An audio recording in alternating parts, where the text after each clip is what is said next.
Os especialistas alertam que o tabagismo pode aumentar as doenças respiratórias típicas dessa época do ano, um pouco mais fria, mais seca, ainda agravar os casos de Covid-19. Fumar está relacionado a mais de 50 problemas de saúde, vários tipos de câncer entre eles, e a situação fica ainda pior em uma pandemia como a que estamos vivendo há mais de um ano. A gente vai conversar sobre esse assunto agora. Nessa semana falamos do Dia Mundial Sem Tabaco. A gente vai entrar mais nesse assunto com o médico pneumologista Rogério Souza, do Hospital Vila Nova Star, da Rede D'Or. Muito obrigada, doutor Rogério, por conversar com a Band News FM. É um prazer estar aqui com vocês. Bom, vou começar perguntando direto sobre a Covid-19, que é o que está nos afligindo mais intensamente nesse momento. De que maneira o cigarro pode agravar o quadro de saúde de uma pessoa que tem a doença?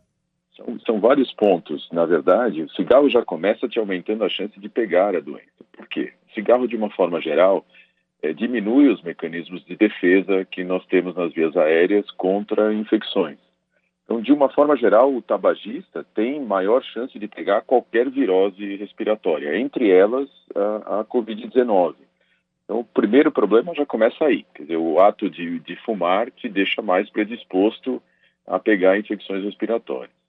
O segundo ponto é que as doenças relacionadas ao cigarro, particularmente a doença pulmonar obstrutiva crônica, mas também as doenças cardiovasculares relacionadas ao cigarro, constituem fator de risco para formas mais graves da Covid. Então, o paciente tabagista tem mais chance de pegar, e aquele que já tem as doenças relacionadas ao cigarro tem maior chance de desenvolver quadros mais graves da doença. Então, está aí o grande problema que nós temos da associação do cigarro com a Covid. Quer dizer, eu tenho mais chance de pegar, e por causa das outras doenças relacionadas ao cigarro, eu tenho maior chance de ter quadros respiratórios mais graves, como insuficiência respiratória e assim por diante. Bom, eu falei do Dia Mundial Sem Tabaco, que a gente celebrou na segunda-feira. A gente falou bastante sobre ele aqui na programação da Band News FM. Qual é o cenário hoje do tabagismo no Brasil? A gente tem avançado de alguma maneira no combate ao tabagismo? A gente tem conseguido fazer com que menos gente fume? Se a gente olhar o que aconteceu ao longo das últimas décadas no país, de fato o Brasil deu passos muito significativos no controle do tabagismo. Houve uma tendência de diminuição do número de fumantes. O que a gente observa, todavia, nos últimos anos é uma certa recorrência com relação ao tabagismo na população mais jovem. Então, se por um lado houve um processo de maior conscientização e de busca por tratamento na população mais velha, o mesmo não se observa na população jovem e adolescentes. Quer dizer, se em algumas faixas etárias se observa um aumento significativo no uso de cigarro e seus derivados. Então, essa é uma preocupação, porque o preço disso você paga muito lá na frente, né? Principalmente nesta população, o preço que se paga pelo hábito de fumar não é agora, né?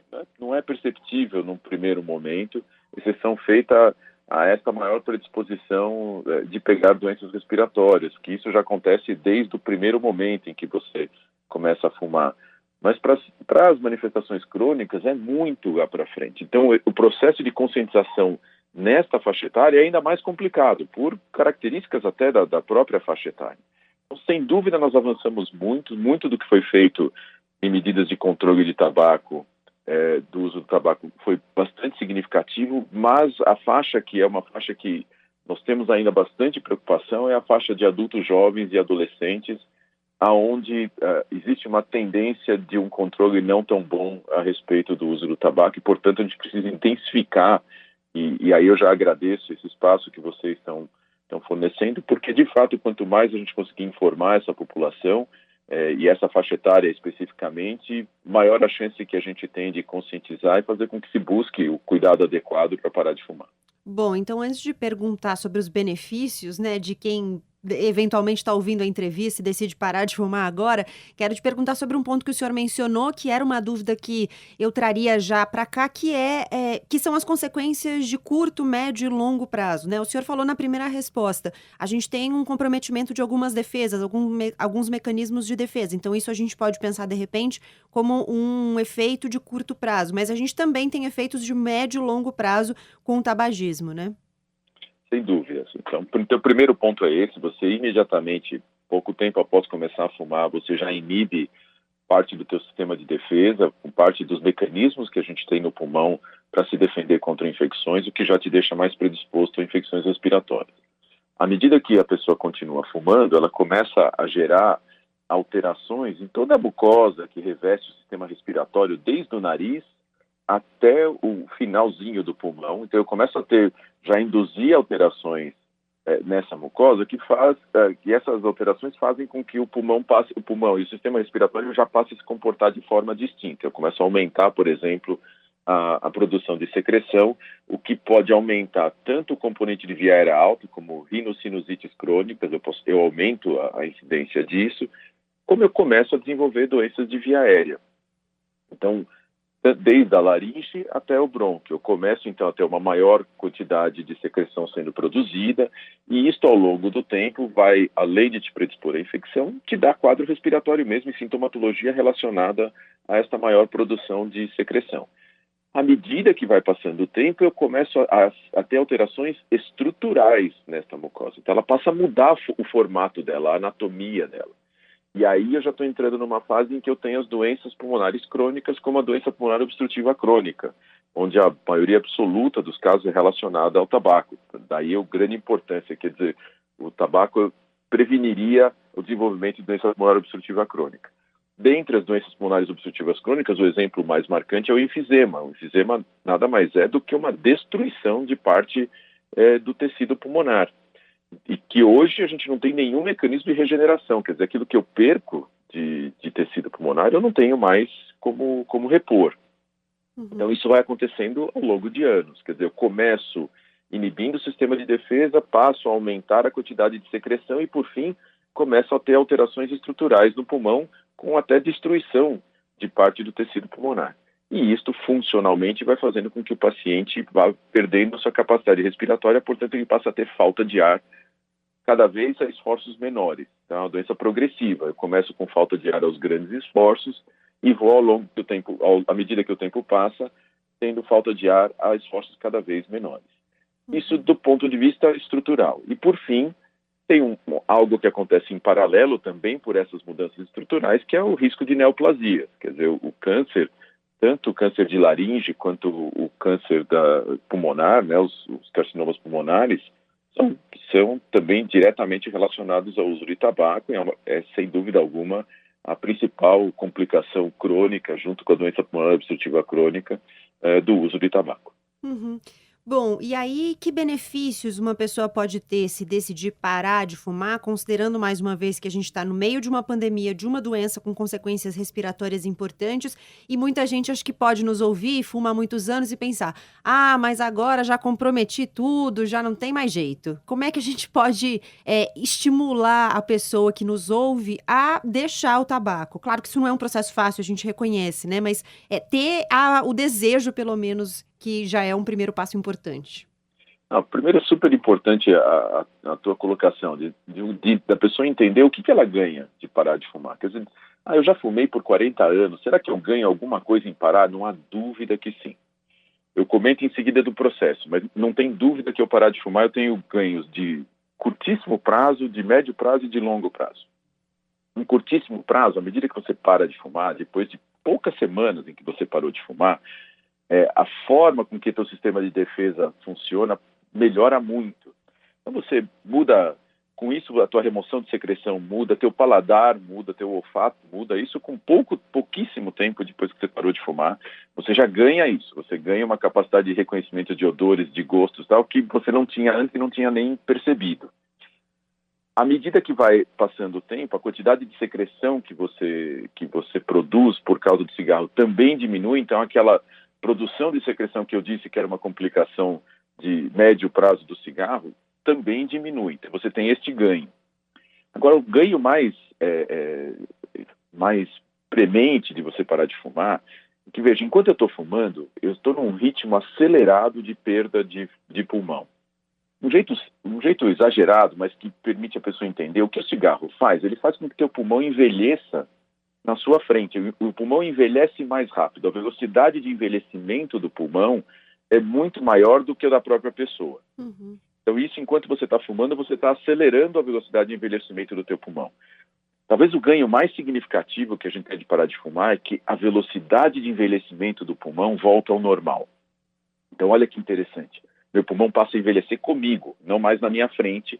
Então, a velocidade com que eu perco função pulmonar deixa de ser aquela induzida pelo cigarro e isto volta ao normal. Aí você me fala, e aquilo que eu já perdi de função pulmonar? Bom, o que você perde de função pulmonar por causa de muita secreção, você ganha. Então, você tem um ganho funcional porque você diminui a produção de secreção, teu brônquio fica mais aberto. Aquilo que eu tenho de enfisema, eu não recupero. Por outro lado, se eu continuo fumando, a velocidade de formação do enfisema continua muito alta. Enquanto se eu paro de fumar, eu volto para que, de novo, meu processo de envelhecimento fique junto comigo, quer dizer, meu pulmão passa a envelhecer junto comigo e não mais na minha frente. Então, esse é o grande ganho. E junto com isso, o risco de neoplasia. Não há dúvida que o risco de neoplasia associado ao cigarro vai diminuindo à medida que o paciente fica mais tempo sem fumar. Então, por isso que a gente diz que sempre vale a pena parar de fumar. Não importa se eu tenho 40 anos de idade, se eu tenho 80 anos de idade. Você fala assim, mas o benefício com relação à neoplasia de quem tem 80 anos de idade vai ser menor. Vai. Mas ainda assim, o ganho funcional que eu tenho, a diminuição de secreção, a volta de paladar é muito significativo. A pessoa ganha, diminui a falta de ar, diminui o cansaço associado à doença pulmonar. Então, isso é fundamental, por isso sempre vale a pena parar de fumar. E quanto à dificuldade, hoje nós temos estratégias para parar de fumar muito melhores do que há 10 anos. Não há a menor dúvida disso. Mas o primeiro passo continua sendo do paciente. É um primeiro passo relativo, Gabriela, porque o que acontece cabe ao médico sempre, qualquer que seja a especialidade, informar o paciente do benefício que ele tem na tentativa de parar de fumar. Quer dizer, estimular o paciente para ele dar esse passo. Então, acho que em qualquer consulta médica isso deveria acontecer, independente da especialidade. O médico deveria estimular o paciente a considerar este passo. Uhum. No momento em que ele dá esse passo, o processo é simples? Claro que não, mas este passo é fundamental e hoje a capacidade de suporte que a gente tem para o paciente parar de fumar é muito melhor. Então, com isso, eu acho que esse é o grande recado. Dar este primeiro passo é fundamental e acho que procurar um especialista é importante porque hoje o arsenal que nós temos para ajudar o paciente é de fato muito mais significativo.